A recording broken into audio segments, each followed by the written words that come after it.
Continuando con el trabajo de intercambio cultural con la Escuela Nacional de Trabajo Social de la Universidad Nacional Autónoma de México, del 20 al 22 de mayo, la Escuela de Gestión y Trabajo Social de la Universidad de Matehuala cuenta con la visita de la doctora Vania Pérez Morales, quien está impartiendo un curso taller a alumnos de la licenciatura relacionado con la violencia escolar y bullying, un tema muy interesante. En días pasados el titular de la URSEA acaba de reconocer que en el altiplano es un problema que no da para cuánto, no encuentran las soluciones y incluso se da hay casos en alumnos, niños de educación especial.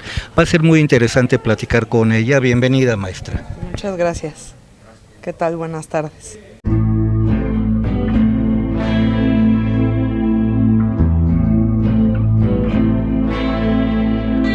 A la Universidad de Matehuala, aquí en Matehuala, San Luis Potosí, la invitación que hacen a la Universidad Nacional Autónoma de México por medio de la Escuela Nacional de Trabajo Social para que podamos venir a impartir este taller sobre violencia escolar. Estamos convencidos que es un problema que tiene que estar enfocado a las áreas sociales, que se debe de comenzar a divulgar el trabajo que se está haciendo para que puedan intervenir, en este caso la Escuela de Gestión y Trabajo Social, pues para mejorar las condiciones no solamente de niños, de adolescentes, de jóvenes y de las mismas familias en donde están integrados estos jóvenes. El problema de violencia escolar es un problema que ha venido creciendo vertiginosamente en este país y en todo el mundo en general por una serie de condiciones que más bien yo diría que lo han puesto al descubierto, porque no quiere decir que no existiera violencia escolar ya en el pasado. Hace 20, 30 años existía violencia escolar, simplemente que no estaba de alguna manera visto o no estaba develado, y los medios de comunicación han jugado un papel fundamental en esta parte, pero también la academia en hacer visible un problema tan grave como este. Quisiera comentar primero sobre la Escuela Nacional de Trabajo Social. Para nosotros es muy importante venir a realizar este trabajo como la serie de trabajos que se realizan en algunas otras universidades a lo largo del país, porque es la única manera que tiene la Escuela Nacional de Trabajo Social de generar vínculos y de generar trabajo que pueda gestionar desarrollo social en las diferentes comunidades. Y esa es la manera, o en la única manera, en la que la escuela puede ir midiendo qué tanto es factible los talleres que da, qué tanto son factibles los cursos que se imparten y qué tan factible es seguirlo haciendo. Porque trabajar con alumnos, como el día de ayer lo hicimos, de otras universidades, nos permite tener el pulso de lo que está ocurriendo en otros lugares y poder ir haciendo programas de intervención muy puntuales en cada una de las comunidades. En particular, la Escuela Nacional de Trabajo Social lo que busca es no solamente trabajar en comunidades, sino generar insumos.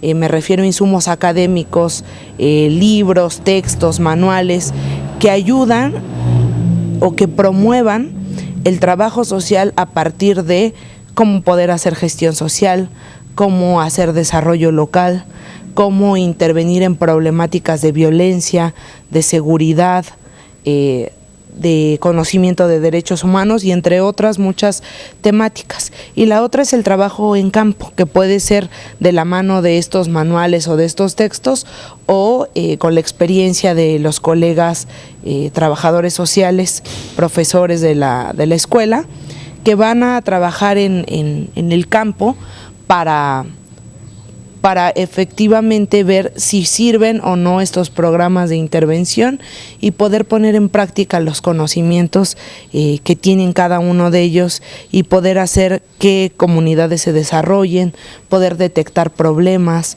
poder resolver problemas, hacer propuestas a las autoridades, trabajar con la comunidad, pero sobre todo una cosa muy importante, que es poner a las personas enfrente de sus necesidades, que las personas sean quien tengan el poder de decidir si trabajan para resolver una necesidad o no. Creo que el modelo de estado de bienestar pues ya está muy rebasado, para bien o para mal está rebasado, y ahora este nuevo modelo de estado nos permite que las personas puedan desarrollar capacidades para que desarrollen ellos mismos sus comunidades. Claro, el papel del trabajador social en ese sentido es completamente pues necesario y es una especie de guía dentro de ese proceso. Respecto al tema, ¿cómo lo definiría usted, maestra? Sobre violencia escolar. Violencia escolar y bullying. Pues violencia escolar sería cualquier daño intencional o no intencional, porque hay que también aclarar esto, intencional o no intencional, que produzca un daño a otra persona o a uno mismo. Existen dos tipos de violencia, y una es la autoinfligida y la otra es, más bien dicho tres, la otra es interpersonal, es decir, la que yo le hago a las otras personas, y la tercera sería la colectiva, la que hace un grupo de personas a otro grupo de personas o un grupo de personas a una sola persona. Entonces, definiría la violencia como cualquier daño que se cometa en contra de uno mismo o otra persona, y la violencia escolar sería específicamente la que se vive en las aulas, ¿sí? Cualquier daño psicológico o físico que se genere dentro de los espacios escolares. ¿Cómo recibieron sus alumnas de gestión y trabajo social de la Universidad de Matehuala? Pues debo decir que muy contentos, bueno, nosotros que venimos a dar el taller, pero también ellas muy receptivas y muy ávidas de conocer qué se puede hacer, cómo desde el trabajo social se pueden generar mecanismos o herramientas para ayudar a que este problema, en lugar de crecer, decrezca no solamente en la entidad, sino en Matehuala, ¿no? Y comentábamos algunos casos, no de San Luis Potosí, sino de algunas otras entidades, y hablábamos de la necesidad de que el trabajador social justamente trabaje en esos puntos, porque es quien tiene más herramientas para intervenir y poder mejorar las condiciones pues de los niños, adolescentes, jóvenes en las escuelas. La participación del primer día de trabajos ha sido excelente. Estaremos trabajando todavía el día de hoy, el día de mañana. El día de mañana haremos un par de casos prácticos y cómo lo resolverían las alumnas de la escuela. ¿Qué nos puede platicar acerca de su experiencia personal, si ya fuera de este curso taller, en relación a estos temas? ¿Qué tan grande es el? Bueno, comentaba a las alumnas de la escuela, de la Universidad de Matehuala, que es tan grande, tan complicado de medir al mismo tiempo. ¿Por qué? Porque ¿cómo medimos un problema de violencia en México? ¿Cómo medimos un problema de violencia en niños o violencia juvenil? El Banco Mundial, en especial en el año 2012, hizo específicamente un reporte de violencia en México, atendiendo a este crecimiento que venía dándose en los últimos 5 años para llegar al 2012. ¿Cuáles son las variables o cuáles son los indicadores que nos ayudan a estudiar qué tan violento o es o no es una entidad, un país o una región. Bueno, la manera más eficaz que dicen los estudiosos para poder analizar este fenómeno es con base en la tasa de homicidio que se genera en un país o en una región o en una localidad. Entonces, para el Banco Mundial y para otras organizaciones internacionales fue alarmante ver que en México se había triplicado la tasa de homicidio y que muchos de esos homicidios habían sido generados por jóvenes. Debo decir que en este estudio del Banco Mundial, que se llama Violencia Juvenil en México, catalogan a los jóvenes de 10 a 29 años, es decir, es un bloque muy grande de edad, ¿no? Porque nosotros por lo regular estudiamos niñez hasta los 12 años, después adolescencia, después juventud y después edad madura o adultez. Sin embargo, ellos estudian toda una etapa y dicen que la tasa de homicidio en México es de 25.5% al 2012. Esa tasa ha crecido además. Para el 2012 ya era de 25.5. Ahora, si tomamos y cruzamos estos datos con lo que dice el INEGI sobre la cifra negra, tenemos que andamos, en el 2012 ha ido creciendo, pero entre 90 y 100% una tasa de cifra negra.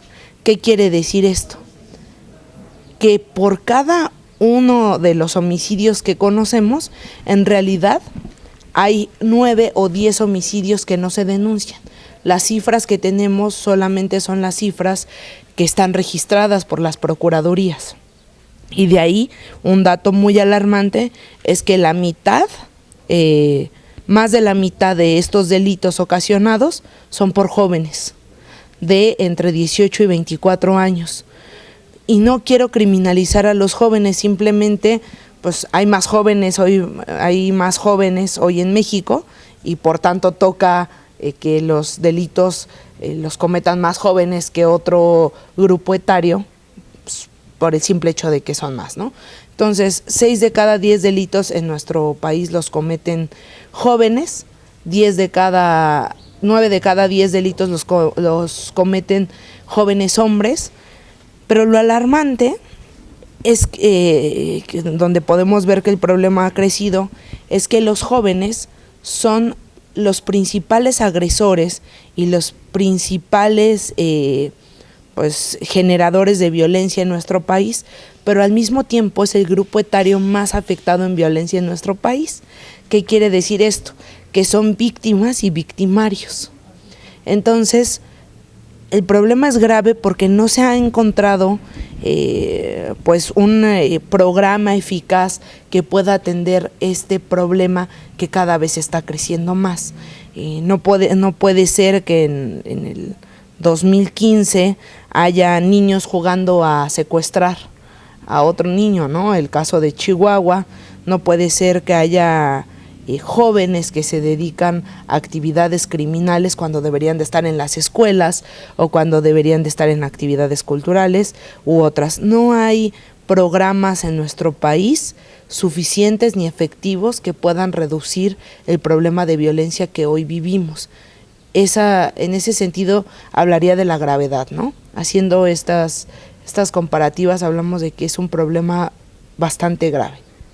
La intervención del trabajador social para abordar este problema y encontrar soluciones al respecto. El trabajador social tiene una serie de herramientas que otros profesionales de las ciencias sociales no tienen. El trabajador social tiene una serie de facilidades para elaborar, porque es lo que aprende dentro de la carrera, para elaborar diagnósticos, para elaborar programas de intervención, pero también para evaluar esos programas de intervención y darle seguimiento.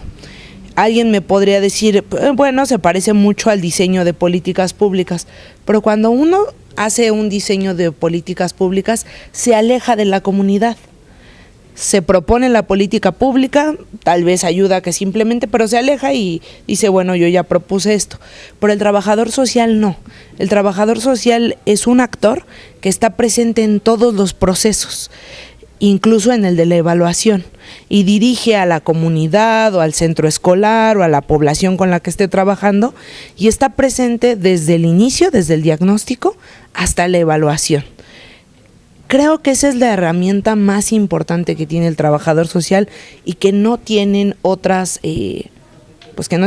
carreras, y que se está menoscabando el hecho de que esa herramienta existe y que además tenemos profesionales del trabajo social muy comprometidos, con muchas herramientas y sobre todo con mucha voluntad de hacerlo.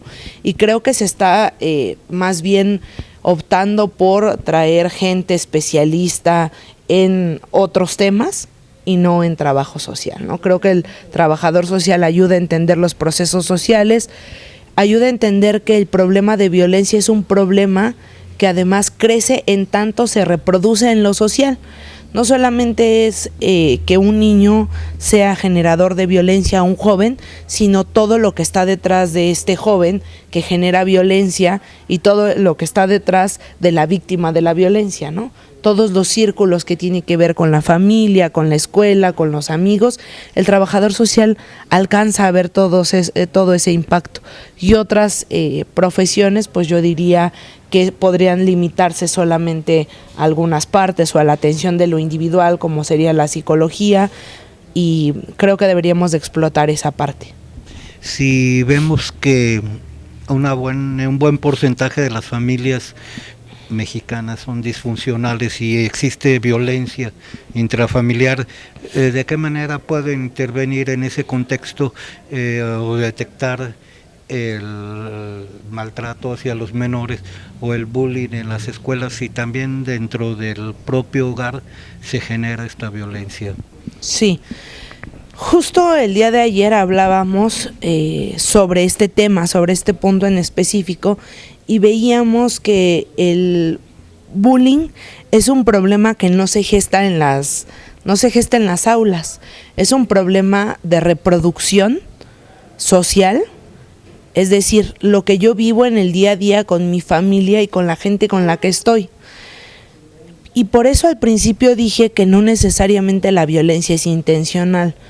Porque un niño que crece en una casa donde la mamá es maltratada, donde los hijos son maltratados y donde existe una serie de características violentas durante toda su vida, pues no tiene otra forma de pensar la vida. Él cree que la única manera de relacionarse es por medio de la violencia. Entonces se relaciona con sus compañeros en la escuela por medio de la violencia. Entonces es una reproducción de lo que ocurre en las casas y se trae a la escuela. Entonces creo que es falso pensar que el bullying o la violencia escolar se reproduce en las aulas. No, viene de otros espacios y ayuda el que los profesores no estén al pendiente, el que no haya los insumos necesarios para trabajar en las escuelas, el que haya desigualdad económica entre un alumno y otro, el que haya problemas sociales más profundos que tienen que ver con justamente la desigualdad. El trabajador social, les decía yo ayer a las alumnas, que debe de tener esa sensibilidad de poderse acercar. ¿Y cómo puedo yo tener sensibilidad de acercarme a un alumno que está siendo abusado o un alumno que está siendo el abusador o el victimario de algún otro niño o de algún otro grupo de niños? Bueno, pues con comunicación, ¿no? Creo que el trabajador social tiene las herramientas para comunicarse y generar confianza para que en algún momento pueda detectar y decir, puede ser que este niño tenga un problema de violencia, y pueda acercarme yo no solamente al niño, sino a la familia, a la escuela que está atendiendo este niño, y elaborar un programa integral donde estén partícipes todos los actores.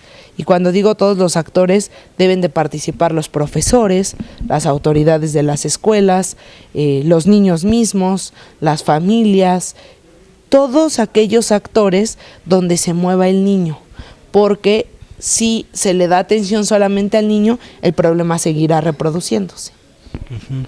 Con toda esta presencia mediática que ha tenido esta problemática, hemos visto que al más alto nivel el secretario de Educación, Emilio Choifet, pues se ha pronunciado en que hay que abordar la problemática de una manera muy seria, y no lo ha hecho una vez, lo ha hecho varias veces. ¿Realmente esta preocupación se está llevando a la práctica o se queda en eso? Creo que es positivo que exista la voluntad por parte de las autoridades, porque eso habla pues de que para resolver un problema primero hay que saber que existe ese problema. Entonces creo que es muy bueno que exista ya la voluntad de resolver el problema. Sin embargo, se requieren de procesos largos, y esos procesos no solamente requieren voluntad. Es el ingrediente fundamental. Sin embargo, hay que elaborar programas de atención, programas donde los alumnos o donde los estudiantes puedan utilizar espacios recreativos. Es decir, no puedes llegar a los alumnos a decirles qué es violencia, cómo afecta la violencia en su vida, porque los niños no quieren escuchar eso. Quieren ver de una manera más lúdica cómo es que pueden ser víctimas de violencia, pero cómo también ellos pueden infringir violencia. Creo que es un programa que está pendiente. Creo que es algo que se debe de elaborar más. La Escuela Nacional de Trabajo Social es uno de los primeros lugares que está impulsando el trabajo de violencia. La maestra Nelia Tello, quien hoy por la tarde les dará una conferencia a los alumnos, está a cargo del Seminario Nacional sobre Violencia en la universidad, y entonces hay una serie de actividades donde se invita especialistas para tratar este tema e ir pensando en los cómo, ¿no? Ya sabemos cuál es el qué, pero ahora hay que ir trabajando los cómo vamos a hacer para intervenir en esa realidad que está tan afectada, ¿no? Y bueno, pues qué bueno que exista la voluntad, pero necesitamos trabajar con acciones, no con voluntades. Personalmente, usted como especialista y conocedora en el tema, ¿cómo le afecta esta realidad? Pues creo que la realidad y la violencia nos afecta a todos y nos pega a todos, ¿no? Hoy en nuestro país existe violencia en todos lados, y creo que como más me afecta es en darme cuenta que hemos normalizado muchos hechos de violencia. ¿Qué quiero decir con esto? Para nosotros ya es normal, ya no es noticia escuchar que unos niños jugaron a secuestrar a otro niño. Ya no es sorpresa eso, son noticias cotidianas. El problema es que hemos perdido el asombro. Entonces, problemas como existen fosas clandestinas en este país, existen jóvenes sicarios en este país, existe un crimen organizado latente y que cada vez manda más señales de estar presente en procesos sociales, en procesos electorales, en procesos económicos, políticos, etcétera, pues nos hace ver que nosotros hemos perdido la capacidad de asombro, y que lo que queremos es pues que no cuiden, que no se metan con nuestra integridad. Incluso cuando se meten con nuestra integridad decimos, bueno, pues ya me tocaba, ¿no? Ya me tocaba que me asaltaran, ya me tocaba que me pasara algo, porque no me había pasado nada. Y por lo regular a todos nuestros conocidos han sido víctimas de alguno de los delitos de alto impacto en nuestro país. Y eso daña mucho la percepción de seguridad que tenemos los mexicanos, porque a pesar de que se diga que las cifras siguen bajando, creo que pues no podemos hablar de esto pensando en una cifra negra tan alta como decir más del 90%, pero también cuando la percepción de nosotros es estar inseguros, pero también decir que pues que ya lo normalizamos, que para nosotros es normal salir a la calle y ver violencia. En relación a las grandes ciudades, en concreto la capital de la República, ¿cuál sería la dimensión del problema en cabeceras municipales, en comunidades, ejidos, en lugares pequeños? Creo que ese es otro de los grandes pendientes que tenemos. Hace poco tiempo el periódico The Guardian elaboró pues una nota sobre que seguía creciendo el feminicidio en el Estado de México, ¿sí? Y en los municipios del Estado de México. Sin embargo, cuando uno quiere saber la información, no hay información disponible. ¿Qué quiere decir esto? Si no tenemos información disponible, no podemos elaborar diagnósticos y por ende no podemos elaborar intervenciones. Creo que no podemos saber qué tanto impacto hay en los municipios de cada una de las entidades federativas sin que tengamos datos desagregados. Lo que ocurre es que las entidades solamente reportan el número de averiguaciones previas o el número de víctimas. Es muy complicado que nosotros nos enteremos, a menos que hiciéramos solicitudes de transparencia, cuántas víctimas por feminicidio hay. Es decir, si nos metemos nosotros, quien emite o quien publica los datos de cada una de las procuradurías a lo largo del país, es el Secretariado Ejecutivo del Sistema Nacional de Seguridad Pública, y entonces podemos ver, en el mes de marzo ocurrieron tantos casos relacionados a homicidio doloso y culposo. Y de estos casos, pensemos por decir una cifra, de estos 5 casos existen 10 víctimas. Quiere decir que en algún caso hubo más de una víctima o un solo caso tenía 5 víctimas y todos los demás una víctima. Ese ya fue un avance en que se pudiera desagregar en víctimas, pero de esos no podemos saber cuántos fueron hombres, cuántos fueron mujeres, cuántos fueron niños, cuántos fueron adultos mayores. Y si no tenemos esa cifra, no podemos elaborar diagnósticos. Entonces, las dimensiones del problema no las sabemos, las percibimos en el día a día, normalizando esta situación de violencia y enterándonos por medios de comunicación. Sin embargo, en tanto la autoridad no reconozca que es necesario elaborar bases de datos que desagreguen los delitos para conocer quiénes son víctimas de feminicidio, seguiremos en las mismas condiciones. Maestra, en una visión estereotipada, el fenómeno del bullying se asocia más entre niños, varones con varones. Se ha visto últimamente que se han multiplicado los casos de mujeres contra mujeres, inclusive pandillas femeninas ejerciendo violencia entre ellas mismas. ¿Qué nos puede comentar al respecto? Bueno, ¿por qué antes había más niños víctimas y victimarios de violencia? Creo que esto tiene que ver con una característica de la sociedad mexicana, y es que el rol del hombre es el rol de quien ejerce la fuerza. El rol del hombre es quien está a cargo de la familia, quien está a cargo de proveer, pero también está a cargo de emitir castigos. Digamos que esto tenía que ver, y esa reproducción se ve en las escuelas, ¿no? Estos roles aprendidos en casa, del papá es el que pega, el papá es el que manda, se reproducen en las escuelas.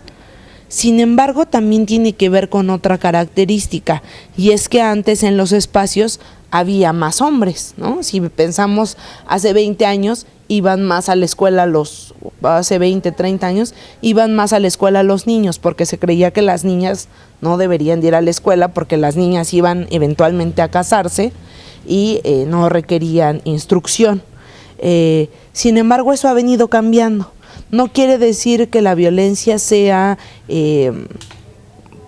solamente de un género o de otro, sino que es de ambos géneros, pero lo que ocurre es que ahora hay más niñas que antes había, ¿no?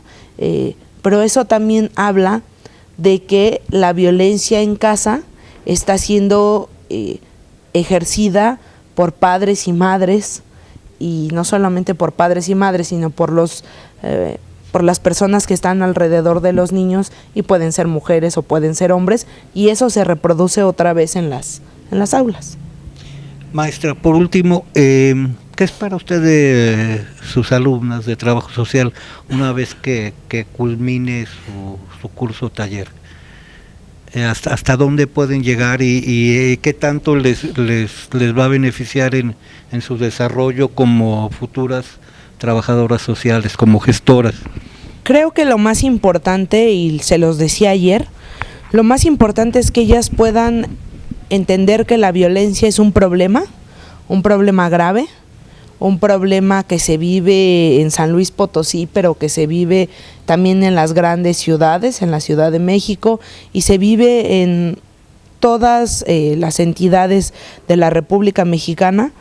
Que ellos conozcan que es un problema, creo que ya es un avance, pero que ellos puedan diferenciar qué es violencia y qué no es violencia.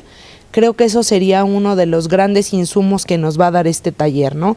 Ver las características de la violencia y ver específicamente las características que presenta un niño violentado o un niño que violenta a otro en las aulas. Poder ver estas características y reconocerlas, creo que será lo fundamental, porque las herramientas ellas las han adquirido durante toda su carrera. Solo tendrán que poner en práctica cuando conozcan casos de violencia y cómo detectarlos. Digamos que lo más importante del taller es que ellas se lleven qué es violencia, cómo detectamos bullying, cómo podemos trabajar con el bullying, cómo podemos disminuir esa violencia escolar, trabajando con las familias, con las autoridades de las escuelas, trabajando en conjunto con todos los actores. Creo que eso será lo más importante. ¿Su mensaje para las familias en relación a este problema? Pues mi mensaje sería tener mucha conciencia de lo que estamos educando a nuestros hijos en las casas, y no solamente educando, digo, lo que estoy diciéndole al niño para darle una educación, sino lo que yo como adulto estoy haciendo, cuáles son mis acciones y cómo se reflejan en la educación de mis hijos. Porque si a un niño tú le dices, por decir un ejemplo burdo, si tú le dices a un niño no le hables con groserías a tus compañeros y maestros, pero en la vida cotidiana yo soy una persona sumamente grosera y me dirijo con ellos con groserías, pues difícilmente los niños entenderán el mensaje. Creo que los niños hoy son niños, seres muy inteligentes, tienen toda la capacidad de captar lo que está a su alrededor, entonces creo que una acción dice más que 1000 palabras. Gracias, maestra, por sus disposiciones. Es muy interesante el tema, da para muchas horas de charla. Lo importante es que ustedes están trabajando y están aportando a profesionistas de esta ciudad. Así es, muchas gracias. Sí, interesante, reflexiónelo como cada 8 días. Agradecemos la presencia de la maestra, también la disposición de las autoridades de la Escuela Nacional de Trabajo Social para que este intercambio se multiplique, la disposición también de la Universidad de Matehuala para que esto se desarrolle, y como cada 8 días agradecemos a Telecable, Cablevisión, las facilidades que nos presta para acercarnos a usted. No nos despedimos, hasta la próxima.